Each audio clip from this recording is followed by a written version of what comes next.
Alright, this is imperial size screwdriver. Is 5/64 inch. Put in there, no play at all, it doesn't even move.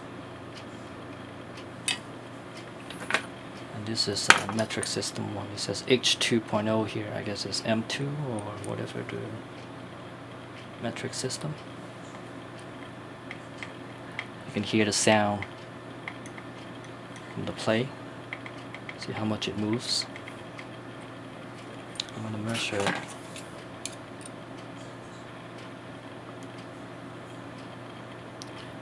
This is 2.0, 1.99, roughly 2 millimeter. Imperial size, it says 5/64 inch. Is actually it's 1.95 mm, 1.94 mm.